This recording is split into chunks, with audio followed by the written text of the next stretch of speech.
오늘 은혜 받으실 하나님의 말씀은 고린도전서 13장 4절에서 7절까지의 말씀입니다. 고린도전서 13장 4절에서 7절까지의 말씀을 다 같이 봉독하시겠습니다. 사랑은 오래 참고 사랑은 온유하며 시기하지 아니하며 사랑은 자랑하지 아니하며 교만하지 아니하며 무례히 행하지 아니하며 자기의 유익을 구하지 아니하며 성내지 아니하며 악한 것을 생각하지 아니하며 불의를 기뻐하지 아니하며 진리와 함께 기뻐하고 모든 것을 참으며 모든 것을 믿으며 모든 것을 바라며 모든 것을 견디느니라. 아멘.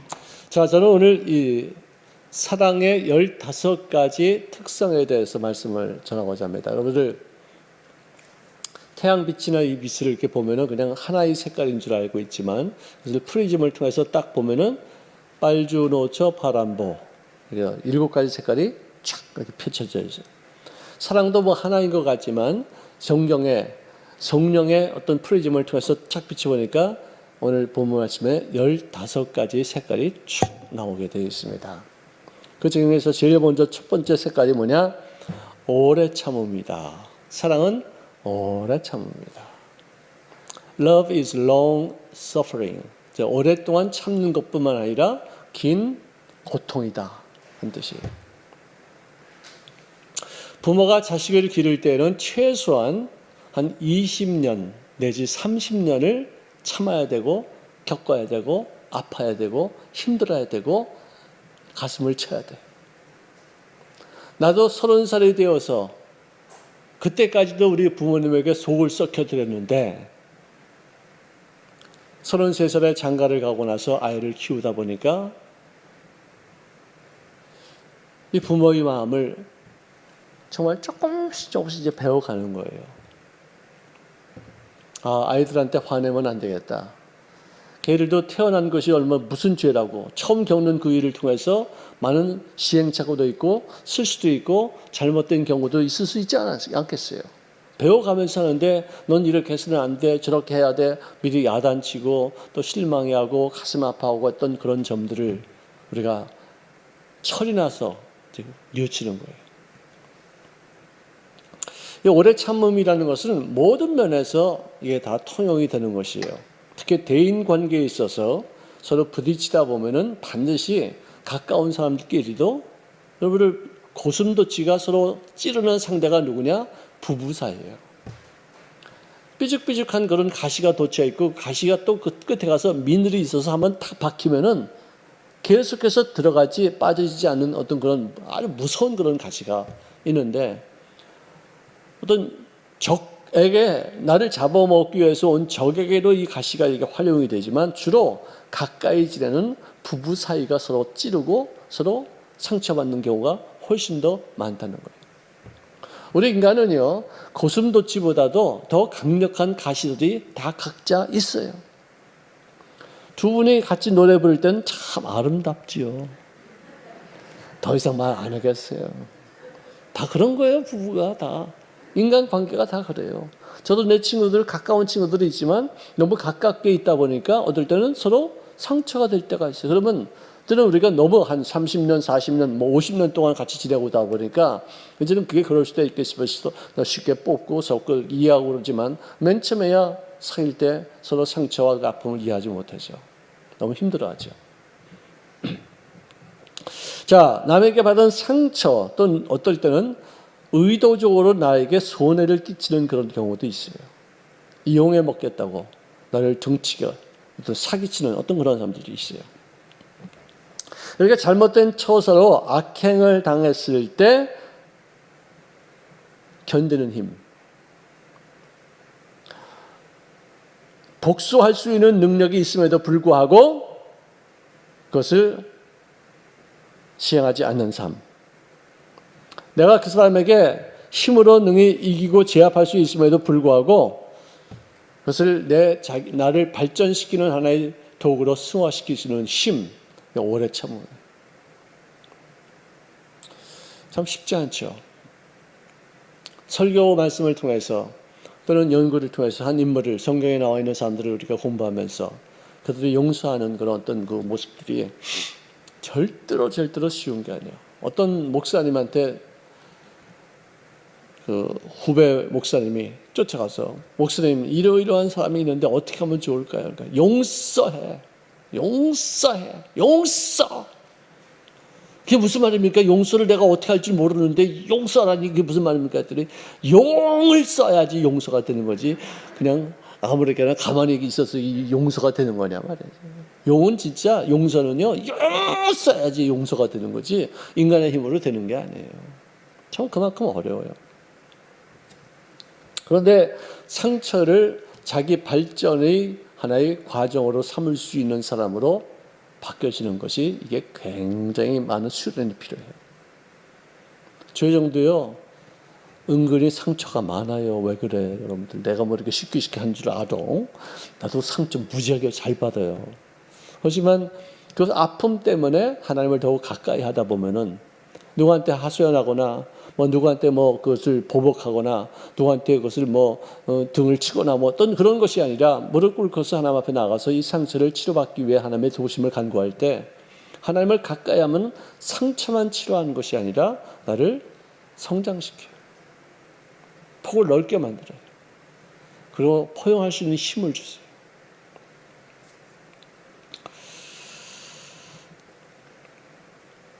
예수님 자신도 미치광이라는 소리를 들었어요. 귀신 들린 사람이라고까지 얘기를 들었어요. 세리의 친구요, 창녀의 친구다 이렇게 얘기를 들었어요.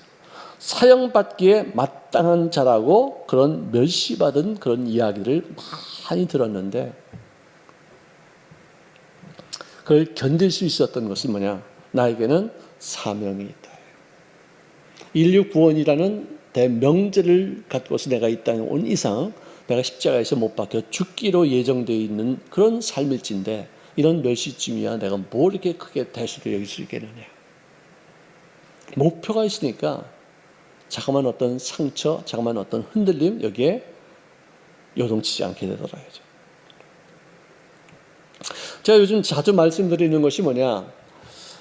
내 삶의 주인은 DNA가 아니다 이거예요. DNA는 이미 이 속에 기록되어 있는 프로그램이에요. 본능이에요.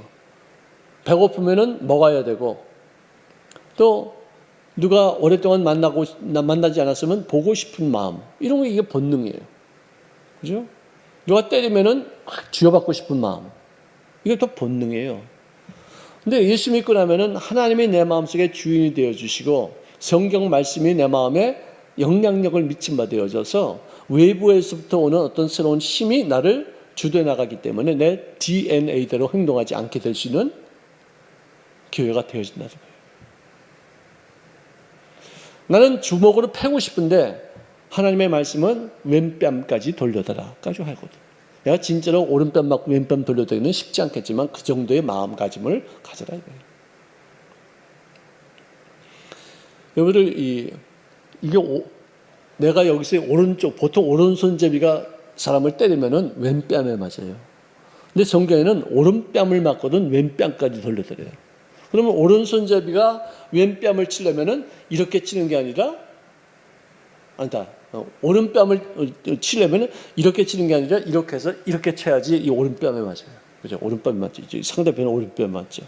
그러니까 이렇게 치는 거는 화가 날 수도 있어서 하는 거지만 이렇게 했다가 치는 거는 굉장히 모욕적인, 굉장히 의도적인, 나에게 상처를 주려고 아주 의도하고서 아주 치는 어떤 그런 악한 그런 마음이 있는 그런 맞음이에요. 그런데 그때는 너 이렇게 쳤니? 이번에는 이렇게 쳐라고서 왼쪽을 대라는 거예요. 참 쉽지 않죠.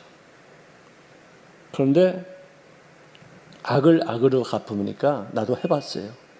그게 악순환이 되더라고요.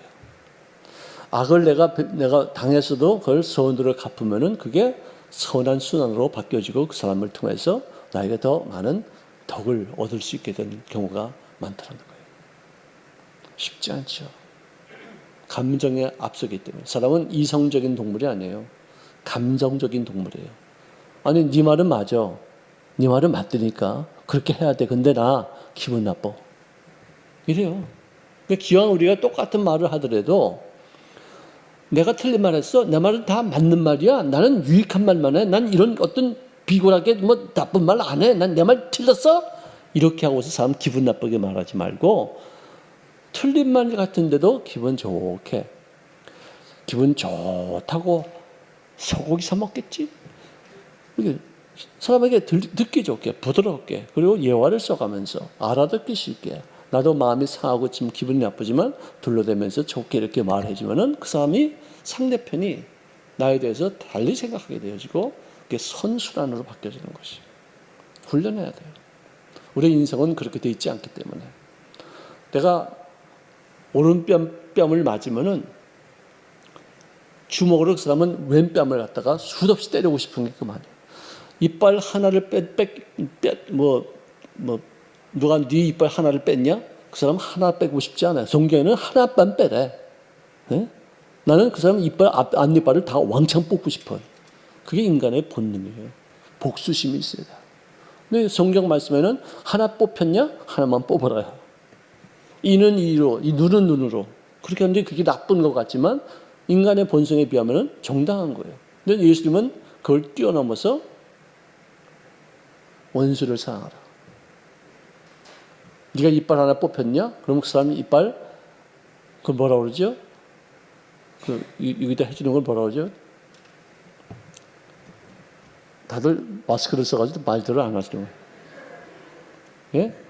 그걸 뭐라 그러죠? 여기다 이게 뭐 이렇게 박아주는 거 있어요. 이빨 새롭게 해주는 거. 임플란트. 참 영어가 객지에 와서 고생 많이 하네 진짜. 임플란트를 해줘. 네가 이빨 누구한테 뽑혔냐? 그 사람 임플란트 해줘다 이거예요. 네? 이게 기독교인의 정신이에요. 근데 이런 정신이 우리에게 없어요. 그동안에. 나 복 받으려고, 나 직분 얻으려고, 교회에서 좀 큰 소리 치려고 하는 어떤 그런 마음이지, 정말 희생하고, 용서하고, 또 원수까지도 사랑하는 그리스도의 어떤 정신이 너무나도 결여되어 있었기 때문에 예수님이 보시면, 야, 여기가 교회냐? 맞냐? 이러실 것 같아요. 우리가 요즘 이제 고린도전서 공부를 이제 끝내고 이제 시편 들어갔는데 고린도 교회가 그랬어요. 정말로 형편없는 교회였었어요. 근데 바울은 고린도에 있는 성도들에게 문안하노니 하고서 편지를 그렇게 썼어요. 성도가 뭔지 아세요? 우리가 집사 밑에 있는 게 성도가 아니에요. 성도는요, 성자를 말하는 거예요. 거룩한 사람들. 그러니까 예수님께서 사도 바울을 통해서 그렇게 형편없는 사람들을 일단 그들이 천국 오면 전부 다 성자가 될 거니까 성도라고 불러라고 해요. 미리 불러주는 거예요. 우리말로, 일본 말로 하면 마에가리. 우리가 내가 지금 현재 2등병밖에 안 되는데, 이거 하나밖에 없는데, 1병으로 올려줘요. 우리 군대 들어가면은 2등병 가지고 갔는데, 김일병! 그러고서 나한테 1병으로 미리 땡겨서 올려줘서 나를 갖다 불러줘요. 마찬가지로 우리도 여기서 김주혜인 그러지 않고 김성도 그렇게 불러줘요. 왜? 천국 가면 다 우리가 될 거니까. 그러니까 우리를 모두가 다 하나님은 우리를 성자 취급하는 거예요. 세인트라고 돼, 세인트라고 돼 있어요. 그게 그냥 뭐 집사 밑에 있는 직분이 성도가 그게 아니에요. 정말 귀한 직분이에요. 어떤 분은 돌아가셨는데 안수 집사님으로 돌아가셨어요.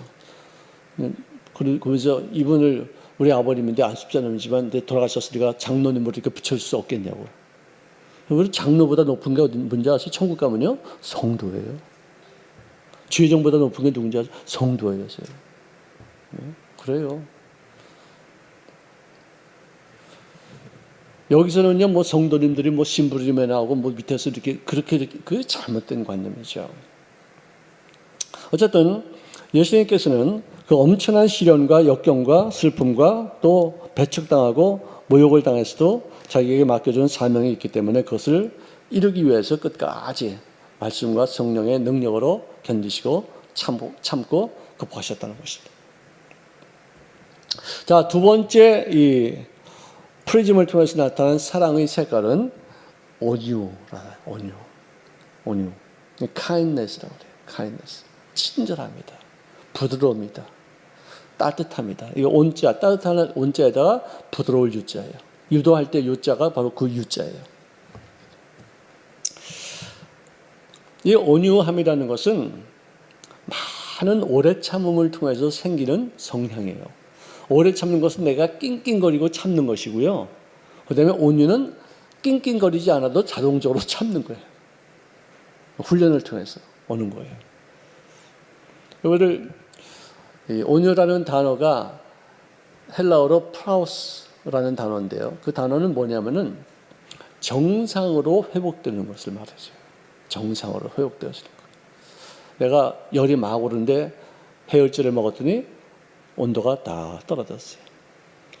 그냥 산에 올라가서 그냥 땀이 뻘뻘 흐르는데 산들바람이 확 불어오니까 온몸이 시원한 게 그냥 그 정상적인 어떤 체온으로 이렇게 됐어요.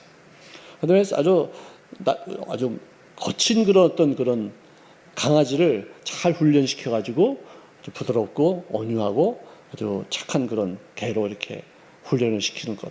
그걸 온 프라우스 그런 말이에요. 우리 말로 말하면은 제가 정확하게 말하면은 시원하다 그 뜻이에요. 온이라는 말의 뜻이. 그거를 시원하다는 말이 냉수 마셨을 때만 시원한 게 아니거든요. 냉수 마실 때 시원한 것은 추울 때 마실 때는 시원하다고 그러지 않아요. 더울 때 몸에 열이 막 날 때 마시고 나면은 체온이 정상으로 회복된 상태를 말하죠. 그리고 누가 나에게 이렇게 어깨를 주물러 주면은 왜 시원할까요? 왜 시원해요? 네? 왜 시원해요? 여기 뭉쳤거든, 이런 데가. 피가 안 돌거든. 근데 이렇게 주물러주면은 그 피가 돌면서 정상으로 모든 혈액순환이 원활하게 되어지는 하니까 시원한 거예요. 정상으로 되는. 오늘 설교를 들었더니 마음이 어떻게 돼? 시원. 왜? 뭉쳐 있었거든. 미움이 있었거든. 또 염려가 있었거든. 뭐 걱정거리가 있었는데 말씀 듣고 나니까 이제 하나님 앞에 맡게 되겠구나. 내 인생은 진짜 그분의 손에 있는 것이구나. My life is at His hand.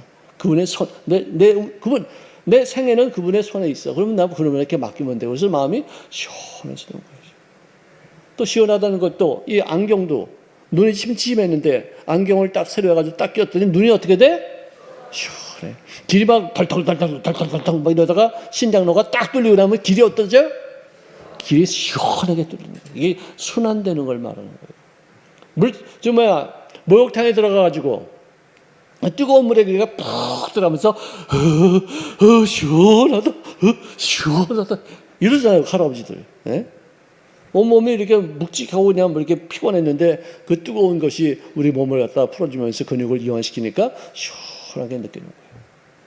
그다음에 뜨거운 된장찌개 이렇게 탁 해서 지금 된장찌개가 참 시원하다. 그죠? 왜? 이 속이 풀리니까. 시원하다는 말이 이렇게 정상으로 회복되는 것, 온유하다, 이 프라우스라는 말하고 상당히 일관성이 있어요. 또 우리가 또 시원하다는 말 언제 또 써요? 예? 언제 또 써요? 통 몰라? 우리 사람 통 몰라? 자, 남의 준 상처 때문에 보복하지 않고 견디지만, 그렇지만 약자의 덕이라는 소리를 듣지 않게 하기 위해서 이 사람은 속 사람은 강인한데 겉으로 부드러운 그런 상태를 우리가 온유하다고 말하죠. 여러분, 모세의 온유함이 어떻게 해요? 지면의 어떤 사람의 온유함보다 승하다고 그랬을 때 모세가 여러분들 우유부단하고 착하기만 하고 부들부들 유들유들만 했습니까? 무지하게 강력했어요. 엄청나게 강한 사람이었어요. 순간순간 그 사람이 하는 걸 보면은 어떻게 이 사람 보고서 온유하다고 말하는가라고 말하지만 그것은 하나님 앞에서 깨어진 상태를 말하는 거예요. 사람들 앞에서는 강력한 리더십을 발휘할 수 있지만 주님의 뜻 앞에서 깨어져서 그분 앞에 부복하고 순종하고 복종하고 그의 뜻이 이루어지기까지 최선을 다하는 삶, 온유한 거예요. 모세가 어디 이렇게 착하기만 해요? 유순합니까? 온순합니까? 온순과 온유는 달라요. 온순은 그냥 태어날 때부터 온순한 거예요. 착한 거예요. 근데 온유는 강한 사람인데 깨져가지고 묶여가지고 하나님 앞에 쓰임받기 위해서 꺾인 사람을 우리가 온유라고 그래요. 온유한 자가 복이 나니 땅을 기업으로 차지할 것이며. 자, 내가 누구를 폐위시키고 왕이 됐다고 합시다.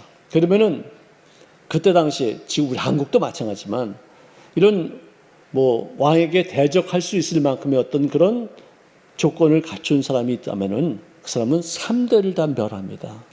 이게 한국의 어떤 왕조 때 있었던 일이고 지금도 지금은 그러니까 이 성경에 나와 있는 그때 당시의 어떤 상황도 그런 상황이에요. 여러분 다윗이 왕이 되었을 때 그를 죽이려고 들었던 사울의 집안은 씨를 말리는 게 그게 원칙이에요. 그게 그때 당시의 풍습이고 그게 어떤 법령이에요. 그런데 3대를 멸해야지만 위험이 사라질 것이라고 사람들이 많이 말을 했음에도 불구하고 아마 다윗은 왕이 된 다음에 사울의 아들 요나단의 후손들까지도 보살필 수 있었어요.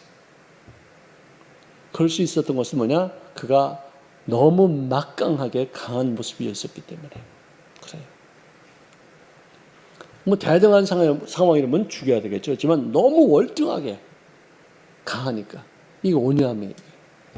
온유함은 힘이 없어서 부드러워진 게 아니에요. 힘이 있는데도 그 힘을 쓰지 않는 것을 가지고 우리가 온유하다고 이렇게 말해주는 것이에요. 정말 이 요나단에게 사랑을 받은 것을 생각해서 요나단의 아들 무비보셋인가 맞나요? 어떻게 좀 전쟁에 나가지고 도망가다가 그 유모가 그 아이를 떨구는 바람에 이 다리를 절게 됐는데 자기 친구면서도 원수의 아들을 손자죠. 근데 그 손자를 항상 자기 밥상에 초대해서 식사를 같이 하는 어떤 그런 정말 아름다운 모습을 보여주고 있습니다. 그 다음에는 사랑은 시기하지 아니하며 부패한 인간성의 가장 정말 추잡한 그런 병을 우리가 시기심, 질투라고 말합니다. 질투 없을 수 없습니다. 질투 있어요. 내 동생이요, 나보다도 4년 먼저 장가를 갔어요. 난 지금도요, 그래서 줄에 설 때 꼭 물어봐요. 언니보다 먼저 가냐? 오빠보다 먼저 가냐? 아니면 형보다 먼저 가냐? 그거 꼭 물어봐. 왜? 그때 내가 얼마나 내가 섭섭했는지, 얼마나 내가 비참한지, 얼마나 내가 정말로 내가 평생 이렇게 그런 마음, 지금도 그런 마음 든 적이 없어요.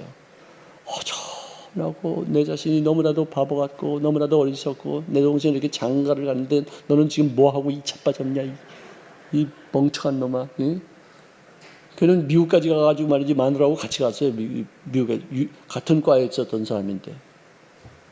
근데 나는 그때 예수 믿고 나서 그냥 길거리에 다니냐 버스를 타나 밤낮 울고 불고 그냥 밤낮 금식하고 철야하고 밤낮 내 자신을 확 뒤집어 버리려고 지금 난리를 치고 있는 그런 상황인데 걔가 결혼해가지고 사진을 더 보내왔는데 얼마나 섭섭하고 얼마나 허전하고 얼마나 슬픈지 질투심도 생기고 뭐 별 생각이 다 떠오르는 거예요. 걔하고 나하고는 2년 차인데 친구였어요. 한 번도 안 싸웠어요. 정말 그렇게 가까웠어요. 근데 정말 그 감정은 내가 이루 말할 수가 없었어요. 내가 뭐 질투가 끌어올라서 막 그렇게 한 건 아니었지만 어쨌든 그 섭섭함, 정말 내 자신에 대한 어떤 그 스스로 느끼는 그런 모멸감까지도 이렇게 느낄 정도로 남이 잘 될 때 내가 자신을 보면서 느끼는 어떤 그런 감성이 있다는 것을 아주 뼈저리게 내가 느꼈었어요.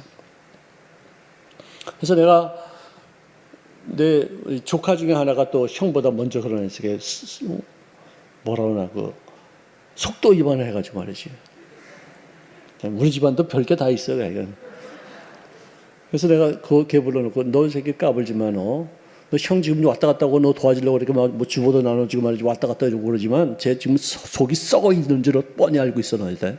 너 진짜 겸손해야 되고 형한테 잘해야 돼. 너 갔다 와서 선물 한 부탁이 안겨 이 자식아. 내가 막 난리. 그래서 내가 그 두 형제를 볼 때는 얘한테 내가 은근히 멀리 해주고 형을 내가 막 높여줘요. 칭찬해줘요. 얘는 벌써 애 낳았어. 속도 위반했으니까 빨리 나왔지, 그죠? 그래서는 그 애가 또 얼마나 이쁜지 모르겠어요. 얘도 뭐 좋아하지만 속은 또 다른 게 있어. 내가 알아. 내가 겪어봤기 때문에 알아요. 그런 것을 우리가 생각해서 잘 될 때 남들에게 그런 비참한 감을 느끼지 않게끔 조심하십시다. 아멘. 난 안 그러려고 그랬는데, 사람들이 나에게, 나 참 잘 됐다고들 얘기해. 그래서 뭐 잘 된 걸 빙빙 돌려가지고 지 자랑하고 말이지.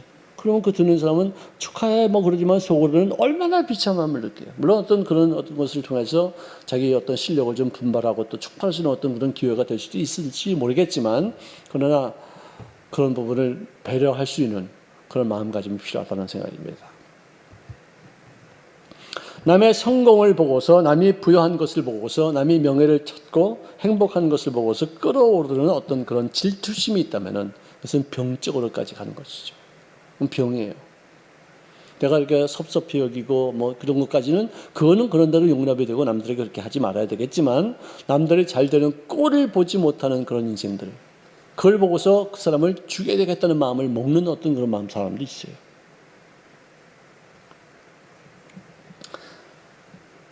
카인이 자기 동생이 예배만 바친 하나님 앞에 시기심과 분노로 자기 동생을 죽입니다. 무섭잖아요. 아마 그 카인이 아벨이 형에게 그런 감정이 생길 것이라고 예측했다면 아마 그렇게까지 표현하지 않았을지도 몰라요. 하나님은 내 예배는 받으시고 내 제사는 흠양하시는데 형은 지금 뭐 하는 거야? 지금 어떻게 된 거야? 거 봐. 나같이 이렇게 좀 해봐. 막 이랬을지도 모르죠. 왜? 요셉도 그랬으니까. 형들한테 왜 나보고 꿈꾼다고 얘기해? 니들도 꿈꿔봐. 꿈꾸려달라고 하나님 도와주라고 해. 그래서 아버지한테 좀 잘해봐. 그러면 나같이 이렇게 이쁜 옷 입을 거 아니야. 철부지가 막 그랬을지도 몰라요. 그러니까 누가 나를 더 사랑하고 나를 더 존귀 여기고 그러면 더 조심하는 것. 저도 그래요. 어떤 분 내가 전화를 갖다 몇 번 이렇게 카톡으로 이렇게 했더니, 목사님 너무 자주 이렇게 하지 마세요. 혹시라도 남들이 또 알면은 나 또 죽어요. 나 못 살아요. 이러더라고 그래요. 그래서 내가 알았다고 도저히 맞겠다고 내가 도저히 맞겠다고 내가. 남들이 자기가 그 목사님 이렇게 카톡 받는 거 알면은 나 죽는데. 그래서 내가 그럴 수도 있겠다 그래서 조심하지 내가 정말. 자, 사울도 다윗이 자기는 천천히인데 다윗은 만만이라는 얘기를 들었을 때, 사람들의 어떤 관심이 그에게 쏠렸을 때, 그가 승승장구해서 골리앗을 쳐오시고 이제는 뭐 군대 장관이 되었지만, 그런데 사람들에게 칭송받을 때 그 마음속에 끓어오르는 그런 시기심 때문에 귀신이 확 들어온 거예요. 자기도 모르게 그냥 칼로 그냥 그 사람 던지고 창으로 죽이려고 들고 10년을 이상을 쫓아다녔어요. 죽이려고. 자기 생각도 아니야. 보면 나중에 또 회개도 하고 잘못했다고 막 그런데 또 그런 어떤 생각이 붙잡혀서 또 하는 거야. 죽을 때까지 그걸 놓치지 못하는 거야. 얼마나 무서워요. 근데 이것을 극복한 사람 중에서 가장 큰 사람은 누구냐면 세례 요한이었었어요. 분명히 세례 요한이 예수님에게 침례를 주고서 그 사람 위에 있는 사람 같은 모양으로 보였어요. 그런데 나중에 예수님께로 가서 침례받는 사람들은 많아지고 자기한테 오는 사람들은 별로 적어지니까 그 제자 중에 한 사람이 이렇게 상황이 바뀌었습니다 라고 말했을 때 세례 요한은 이런 말을 했습니다. 그는 흥하여 될 것이고 나는 쇠하여야 하리라.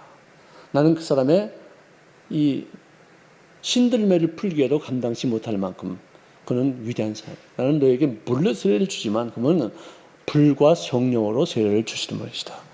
완벽하게 자기는 물러서고 이 사람이 떠야 된다고 해서 그것을 밀어주는 거예요. 참 진짜 우리가 본받을 점이죠. 세상은 그래요. 내가 가르친 사람이 성공할 때가 있다니까요. 내가 어떤 도와준 사람이 나보다 더 잘 되는 경우가 있어요. 그러면 사람들은 꼭 그래요. 쟤 내가 가르쳤어. 꼭 그래요. 쟤 내가 옛날에 도와줘서 그 덕분에 이렇게 된 거야. 그런 말을 왜 해?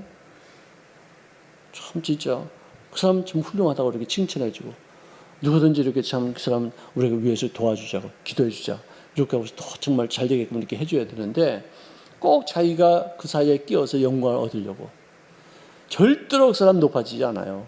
야, 너는 그 사람을 가르쳤는데 어떻게 그 사람은 잘 되고 넌 뭐 했냐? 라고 다들 욕해요. 네가 가르쳤기 때문에 이 사람이 성공했다. 그렇게 생각 안 합니다, 사람은. 그런 어떤 성향을 우리가 공부를 해야 돼요. 그래서 서로 간에 인간관계에 있어서 부딪힘이 없도록 서로 배려해주고 이 사람이 내가 이럴 때 어떤 생각을 할 것인가. 또 겸손하게 아유, 지금 어떻게 하다 보니까 이렇게 됐죠. 그리고 그때 참 저에게 가르쳐 주신 것 때문에 제가 참 많은 도움이 되었습니다. 어떤 이런 말로 이렇게 서로 간에 위로해주고 우리 또 어려움이 있을 때는 좀 도와주는 그런 모습이 되어야 되겠죠. 로마서 12장 15절에 보니까 즐거워하는 자들과 함께 즐거워하고 우는 자들과 함께 울라. 할렐루야. 할렐루야. 이 성경에 보니까 우는 자들과 더불어 함께 울고 즐거워하는 자들과 더불어 함께 즐거워하라고 말해야 되지 않냐고 먼저 할 것이 뭐냐? 즐거워하는 사람과 함께 즐거워할 수 있는 사람이 되라 이거예요. 우는 사람과 더불어는 우리가 쉽게 울 수 있어요. 근데 즐거워하는 사람, 잘된 사람들 앞에서는 겉으로 즐거워하지만 속으로는 뒤집어져 가지고 질투하고 시기하고 이를 갈고 쓴물을 토할 때가 있다 이거죠. 슬퍼하는 사람들, 어려운 일을 당한 사람, 동정심으로 나보다 좀 어려우니까 또 같이 울 수도 있을 수도 있겠죠. 그렇지만 나보다 더 잘된 사람 때문에 기뻐하는 것은 훈련이 필요해요. 인격의 어떤 도를 닦아야 돼. 진정한 사랑의 의미가 무엇인가를 터득해야지만 그게 가능한 거예요. 사랑은 참 아름답다지만 사랑은 아무나 하나 진짜 훈련받아야지. 이런 어떤 어려운 이거 뭐 아름답죠 진짜. 고린도전서 13장을 보면 진짜 사랑이 이런 것이면 진짜 아름답지만 그 속에 얼마나 많은 아픔이 희생이 피 흘림이 인내가 필요한 것인가를 할 수 있어요. 특히 교회 안에서의 사랑, 뭐 부모의 사랑, 뭐 애인들과의 사랑, 뭐 우정의 사랑 이런 것을 떠나서 아가페의 사랑을 주장하는 것이 교회인데 이 아가페의 사랑 이게 쉬운 일이에요. 이게 정말 어렵죠. 그래도 우리가 해나가야지 돼요. 특히 어려운 때, 힘든 때 우리가 그리스도의 정신을 갖고서 불안한 이웃들에게 조금이나마 힘이 되죠. 어저께 누가 가져왔는지 내가 모르기 때문에 하는 말이에요. 이제 극빈자들에게 반찬을 만들어주는 그런 모임을 어저께 우리가 에이렌에서 이렇게 가졌어요. 근데 거기서 이제 온 분들에게 기념품을 준다고 하면서 어떤 것을 갖고 왔는데 내가 보니까 뭐 휴대폰에다가 이렇게 딱 붙여가지고 이렇게 세워놓을 수 있는 어떤 그런 게 있었어요. 근데 거기 세워놓는 것까지는 좋은데 거기 연결되어 있는 그 단자가 옛날 휴대폰에는 맞았는지 몰라도 지금 휴대폰에는 안 맞는 거예요. 그러니까 이거는 세워놓는 것만 쓰지 여기 있는 어떤 그런 기능은 못하는 거예요. 그런 거는 선물로 갖고 오는 게 아니에요. 뭐 굳이 한다고 해서 뭐 의복이나 뭐 넥타이나 뭐 박연세일 한다고 해서 우리 그걸 뭐라죠? 그래가지고 이렇게 모아두면은요 내가 쓰는 것 중에서 가장 귀한 것을 갖다 놓는 것이지 쓰다가 버린 것들 걸레 같은 것들을 갖다 놓는 게 아니에요. 그거는 그 수거하는 데가 있어요 따로. 내가 안 쓰면은 남들도 안 써요. 내가 귀히 여기서 이렇게 내놓는 것이 그것이 남들에게도 사가지고 싸은 값이니까 사가서 쓰게 되는 것이지 어저께 같은 것도 나 그거 도로 버렸어요. 안 써요. 나하고 안 돼요. 왜 그런 걸 어떻게 거기다 갖다 놔요? 나 못 쓰니까 니들도 못 쓰라고 해서 갖다 놓은 거야. 혹시 쓰는 사람이 있을지 모르지. 옛날 휴대폰 갖고 있는 사람 쓸 수도 있을지 모르겠죠. 하지만 그런 정신으로 하는 게 아니에요. 그건 사랑이 아니에요. 자기 귀찮은 것들, 자기 이제 뭐 어차피 버릴 거니까 갖다가 기부나 하자. 교회 그런 거 기부 받는 데 아니에요. 교회 뭐 쓰레기 뭐 모으는 곳입니까? 교회가? 정말 남들에게 나눠주려면은 내가 쓰면서도 아끼고 귀히 여기는 것을 내놓고서 그것을 쓰게끔 만들어야지. 뭐 처분하기 위해서 이렇게 하는 거 그게 안 되죠. 오히려 정말 우리가 교회를 좀 아름답게 신실하게 그리고 교회 들어오면 온화한 분위기가 넘치는 그런 사랑의 공동체가 될 수 있기 위해서 우리가 노력하십시다.